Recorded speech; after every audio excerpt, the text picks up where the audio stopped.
Hello and welcome to Ruth Reacts to Books. I'm your host, Ruxie Ruth McGouth, and this is Season 2, Episode 43. And today I am reacting to Looking for Mr.Good by Jim and Joyce Lavene. So this is the second book in a series. The first book in the series is called Spellbooked. And so I don't think I have a Ruth Reacts to Spellbooked. I think I read that during the years that I wasn't reacting. So Spellbooked is a book that I rated on Goodreads just as 3 stars. So I liked it. So I'll briefly just tell you, this is definitely, start with this book. This is the kind of series where you can't really start in the middle. So I would start with Spellbooked and then move on to the second one, Looking for Mr.Good. What I love about these books, you can kind of see on the cover, it's very cute. There's like kitties and magic. So, that's the first one, but I'm reacting today to the second one in the series, but definitely start with this one, Spellbooked. They do, of course, explain plenty. If you happen to start with the second one, you'd be okay, but start with Spellbooked. If you live near me, I own it, so you can borrow it from me if you want. So, all right, I'll read the back of the book, Looking for Mr.Good, which also, look at that, it's got kitties on the cover. So cute. They're having a fire. All right. A sea witch has been leaving bodies in her wake up and down the Carolina coast, baffling authorities who are finding drowning victims with no water in their lungs.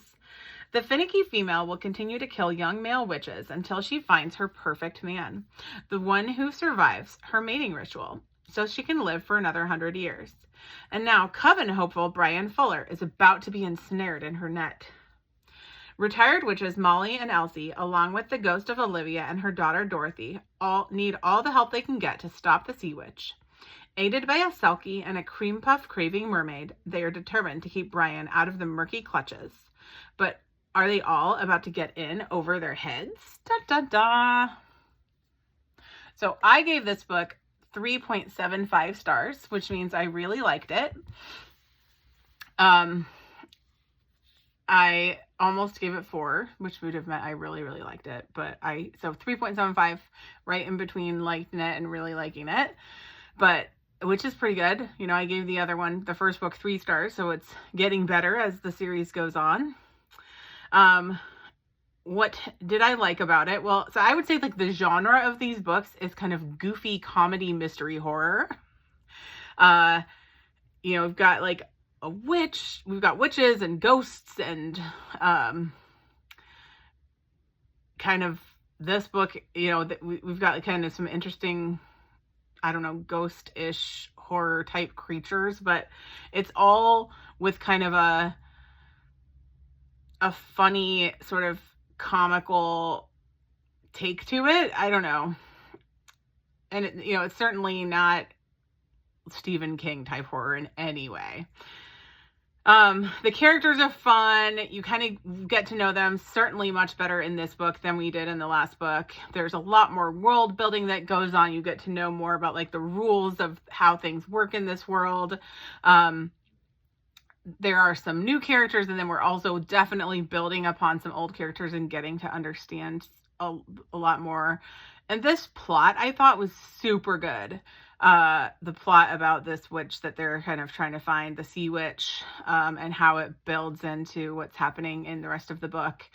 I thought it was really good.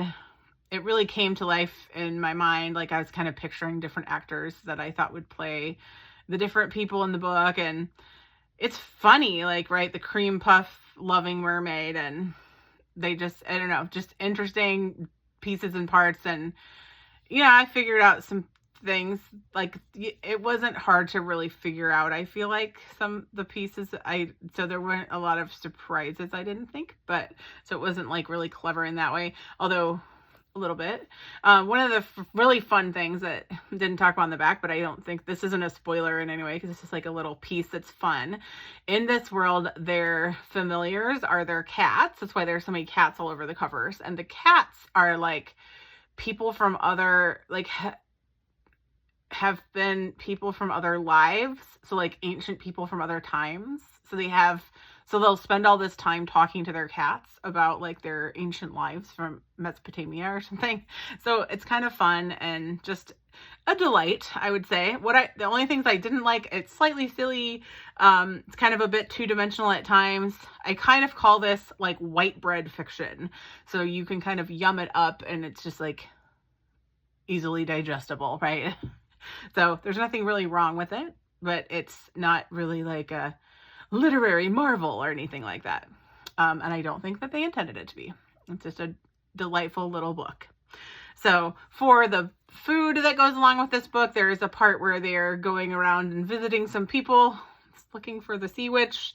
And at one of the houses, they're given some gingerbread with some fresh cream. So I've got a gingerbread recipe for you, and feel free to have some fresh cream with that if you'd like.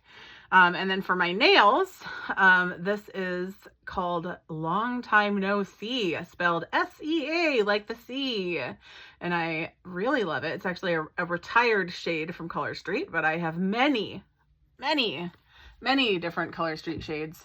And this is one of the ones that I've been holding on to for a long time. So finally got to wear it. I am excited. I'm loving wearing it. It's looking gorgeous. So I'll be enjoying my sea-colored nails all week and thinking about this book. So highly recommend. Start with Spellbooked. Move on to looking for Mr. Good Witch. There is a third one that will be coming up as I move on to the next list of 25. Eventually I'll get to the third final part of the trilogy and find out what happens to our intrepid group. So I hope you all have a good week, and I'll see you next week. Bye.